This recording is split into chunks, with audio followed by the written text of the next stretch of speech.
திருச்சிற்றம்பலம்.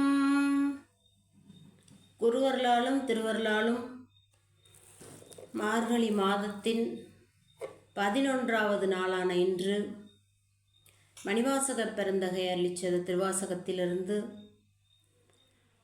7வது தலைப்பில் அமைந்துள்ள திருவம்பாவையில் 11வது பாடலும் அதற்கு பொருளும் சிந்திக்க இருக்கின்றோம்.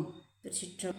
முய்யார்த்தடம் பொய்கை பொக்கு முகேரென்ன கையார் குடைந்துன் கலல் பாடி ஐயாவலியடியோம் வாழ்ந்தோம் காணாரலல் போல் செய்யாவெண்ணீராடி செல்வா சிறுமருங்குள் மையார் தடங்கன் மடந்தை மணவாளா ஐயா நீ ஆட்கொண்டு அருளும் விளையாட்டின் உய்வார்கள் உய்யும் வகையெல்லாம் உய்ந்தொழிந்தோம் எய்யாமற் காப்பாய் எமையலோர் எம்பாவாய். சிற்றம்பலம்.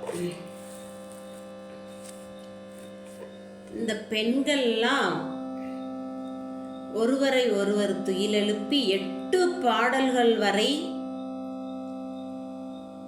உள்ளே உறங்கக்கூடிய பெண்ணை வெளியே வந்து தோழிமார்கள் இறைவனுடைய புகழை பாடியும் பேசியும் இன்னும் கேட்டு உறங்குகின்றாயே என்று எழுப்பி அடுத்து வரக்கூடிய 2 பாடல்களிலும் இறைவனுடைய புகழை பேசிக்கொண்டும் அவருடைய அருட்செயல்களை நினைந்தும் சென்று இப்பொழுது பொய்கையிலே நீராடுவதாக நமக்கு அமைத்திருக்கின்றார் மணிவாசகப் பெருந்தகை. இப்போ பொய்கையிலே சென்று எப்படி நீராடுகின்றார்கள் அப்படின்னு பார்க்க இருக்கோம். மொய்யார் தடம் பொய்கை புக்கு முகேரென்ன. இந்த பொய்கையில ஒரு குளம், அந்த குளத்துல தாமரை மலர்கள் நிறைய மலர்ந்துருக்கு. அதுல என்ன மொய்க்கும், வண்டுகள்லாம் மொய்க்கும். அதான் மொய்யார் தடம் பொய்கை. அப்பேற்பட்ட அற்புதமான குளம். வண்டுகள்லாம் தாமரை மலரை மொய்த்து கொண்டு இருக்கக்கூடிய அற்புதமான அந்த குளம் தாமரை குளம் அப்படின்னு சொல்லலாம். மொய்யார் தடம் பொய்கை. அதுல இந்த பெண்கள் போய் எப்படி நீராடுறாங்க அப்படின்னு நமக்கு காட்டுறாரு. புக்கு முகேரென்ன. அந்த பொய்கையில போய் அப்படியே முகேர்னா அப்படியே குதித்து அப்படியே நீராடுறாங்க. அதுக்கு ஒரு இது கொடுக்குறாரு. முகேரென்ன மொய்யார் தடம் பொய்கை, பொய்கையிலே சென்று முகேர்னு குதித்து கையார் குடைந்து உன் கலல் பாடி. அப்படியே குதித்து என்ன பண்றாங்க, இந்த குடைந்துன்னா அந்த நீந்தி அப்படியே நீந்தி என்ன பண்றாங்கன்னா இறைவனுடைய அந்த திருவடியை பாடி கையால் குடைந்து உன் கலல் பாடி. எப்படி பெண்கள் நீராடுவதாக நமக்கு காட்டுறாரு மணிவாசகர்னு பாருங்க. நாமெல்லாம் அப்ப நீராடுறத நினைத்து பார்க்கணும். எங்கேயாவது சாமியை நினைப்போமா நாம நீராடும் போது? எங்கேயும் நினைக்கிறது இல்லை.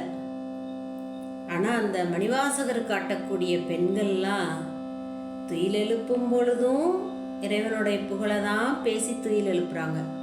பொய்கைக்கு வரும் பொழுதும் இறைவனோட புகழை பேசிக்கொண்டு வருகின்றார்கள்.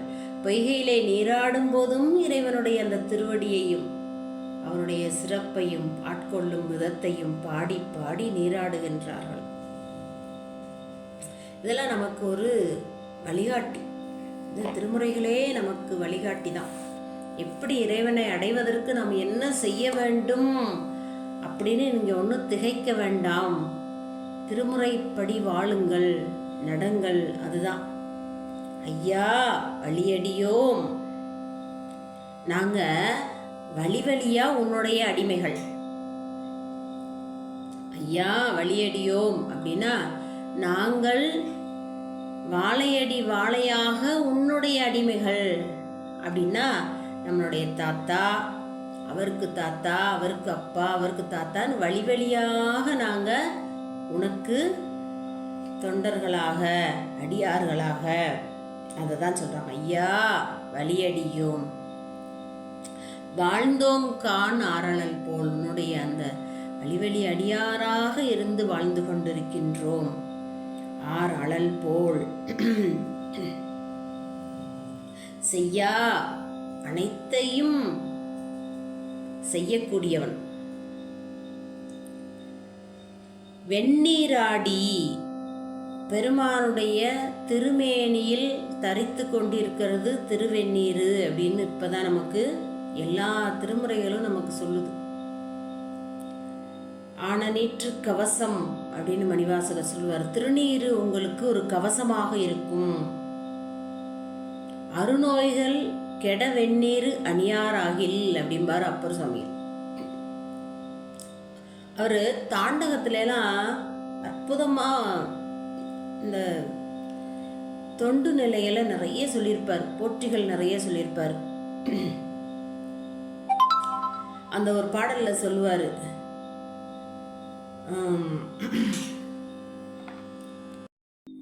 திருநாமம் அஞ்செழுத்தும் செப்பாராகில். இறைவனோட திருநாமம் இருக்கு இல்லையா, அஞ்செழுத்து. நமச்சிவாய, சிவாய நம, சிவசிவ, இந்த மாதிரி 5 எழுத்த சொல்றியா என்னைக்காவது? திருநாமம் அஞ்செழுத்தும் செப்பாராகில்.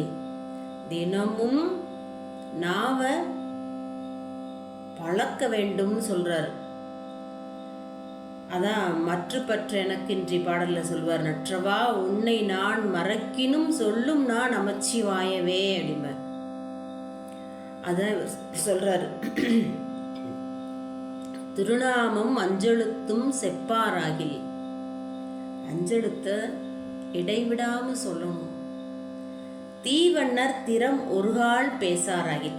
பெருமான் எப்பேற்பட்டவர் தெரியுமா? அவர் இந்த உயிர்கள்லாம் உய்வு பெறணும், பிறவாமை அடையணும்னு அப்படியே 5 பெரும் கருணையோடு செய்து கொண்டிருக்கின்றார். நம்மெல்லாம் அவரோட திருவடி அடையணும், பிறவாமையை கேட்கணும், உலக வாழ்க்கை பொய்ன்னு நம்ம உணரணும்னு 5 பெருங்கருணையோடு செய்து கொண்டிருக்கின்றார் பெருமான். அதான் தீவண்ணர் திறம் ஒருகால் அவருடைய அந்த திறத்தை ஒரு நாளைக்கு ஒரு முறையாவது பேசு. உண்பதன் முன் மலர் பறித்திட்டு உண்ணாராகில். சாப்பிட்றதுக்கு முன்னாடி பெருமானுக்கு ஒரு மலர் எடுத்து, சாக்கி நாயனார் கல் எடுத்து போட்டார், நீ ஒரு மலர் எடுத்து போடு. உண்பதன் முன் மலர் பறித்திட்டு உண்ணாராகில். இது எல்லாத்தையும் விட என்ன சொன்னார்னா, அருநோய்கள் கெட வெந்நீர் அணியாராகில்னர். அருநோய் என்னது? பிறவிதான் அருநோய். அறாத நோய், தொடர்ந்து வந்து கொண்டே இருக்கக்கூடிய நோய் பிறவி. அந்த நோய் தீரணும்னாலும் நீ திருநீரை அணிய வேண்டும்னர். அதான் அருநோய்கள் கெட வெந்நீர் அணியாராகில். அழியற்றார் பிறந்தவாறு ஏதோ அவங்க பிறப்பும் இறப்பதற்குமே தொழிலாக இருக்கின்றாரே. இவங்கெல்லாம் இதெல்லாம் செய்யலைன்னா அவங்க என்ன ஆகும் தெரியுமா? பிறப்பதும் இறப்பதுமே தொழிலாக இருக்கும் அவங்களுக்கு. இறப்பதும் பிறப்பதும் இறப்பதும் பிறப்பதும் பிறப்பதும் இறப்பதும் அது வந்துக்கிட்டே இருக்கும். ஏன்னா 84 லட்சம் 100,000 யோனி பேதங்கள். அப்போ இத்தனை பிறவியை நம்ம கடந்து மனித பிறவிக்கு வந்திருக்கோம். அதுலேருந்து நம்ம அடுத்த நிலைக்கு போகணும். கேவல நிலையிலிருந்து சகல நிலைக்கு வந்திருக்கோம். சகலத்திலிருந்து சுத்த நிலைக்கு போகணும். கேவலம்ங்கிறது நமக்கு உடல் கிடைக்காத நிலை தான் கேவல நிலை. உயிர்களுக்கும் 3 நிலை, இறைவனுக்கும் 3 நிலை இருக்கு. உயிர்களுக்கு கேவலம், சகலம், சுத்தம். நம்ம கேவலத்திலிருந்து சகலத்துக்கு வந்திருக்கோம். கேவலம்னா உடம்பில்லாம அந்த ஆன்மா உயிர் அப்படியே இருக்கும். ஒரு இருட்டில் கண்டு தெரியாத ஒரு குளவி போல கிடக்கும். அதுக்கு பெருமான் வினைய நல்வினை தீவினை காரணமாக வினையை ஊட்டுவதற்காக உடம்பு கொடுப்பார். அப்போ சகல நிலை, நம்மளாம் சகலர். இங்கேருந்து எங்கே போகணும்னா சுத்தத்துக்கு போகணும், பெருமானுடைய திருவடிக்கு. ஆனால் திரும்ப நம்ம எங்கே போகிறோம்? கேவலத்துக்கு போய் திரும்ப சகலத்துக்கு வரோம். இதே நம்ம பண்ணிக்கிட்டே இருக்கோம். அதை தான் அந்த நாவுக்கரசர் பாடலில் சொல்கிறார். இவங்கெல்லாம் பிறப்பதற்கும் இறப்பதற்கும் தொழிலாக இருக்கின்ற, அதான் தொழில், வேற தொழில் இல்லை. அதான் சொல்கிறார். ஐயா வழியடியோம் வாழ்ந்தோம் கான் ஆரழல் போல் செய்யா அனைத்தையும் செய்யக்கூடியவன்.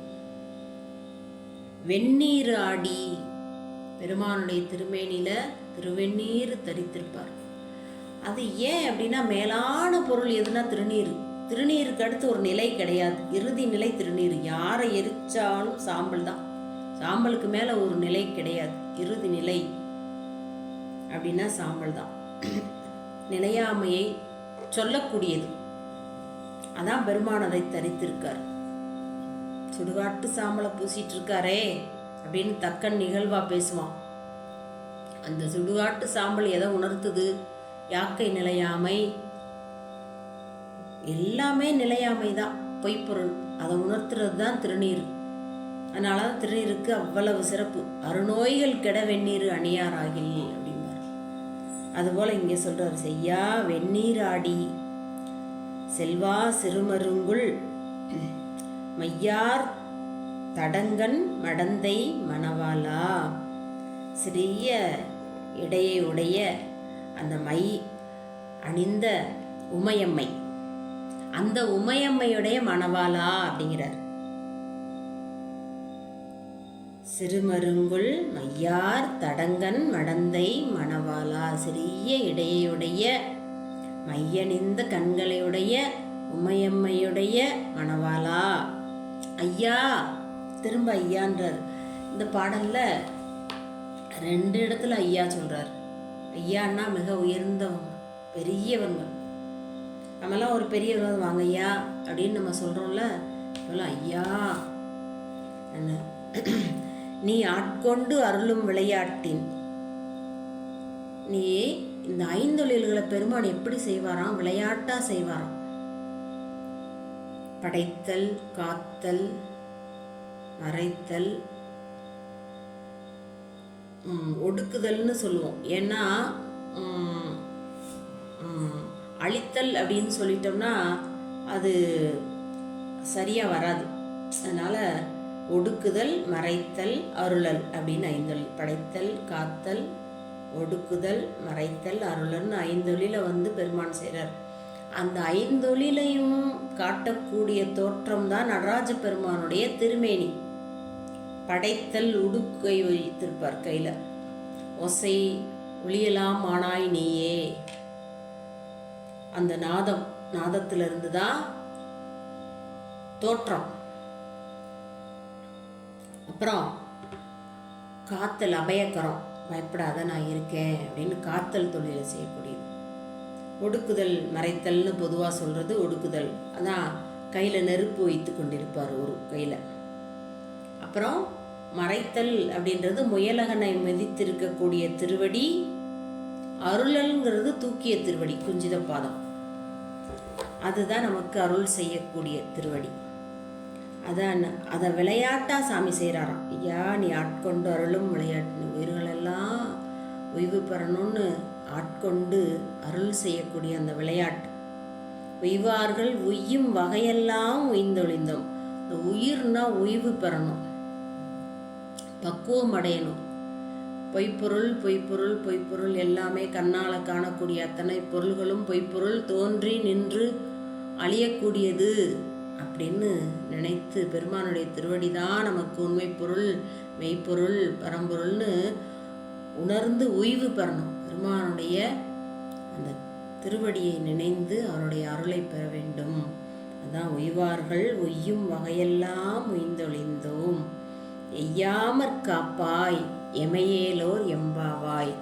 இந்த பிறவி தொடர்ந்து வராம என்ன பண்ணணும்னா, பிறவியில தோய்ந்து தோய்ந்து நம்ம திரும்ப விழாம எங்களை காப்பாற்ற வேண்டும், பிறவி பிணியிலிருந்து எங்களை எடுக்க வேண்டும் அப்படின்றது இந்த 11வது பாடல்ல விண்ணப்பமாக நமது கன்னியர்கள் வைக்கின்றார்கள். தொடர்ந்து நாம் பாடலும் அதற்கு பொருளும் சிந்தித்து கொண்டு வருகின்றோம். நாம் திருவாதிரை திருநாளிலிருந்து தொடர்ந்து 12 திருமுறைகளையும் பொருளோடு நாம் சிந்தித்து ஓய்வு பெறுவதற்கு குருவருளும் திருவருளும் துணை செய்து உள்ளது.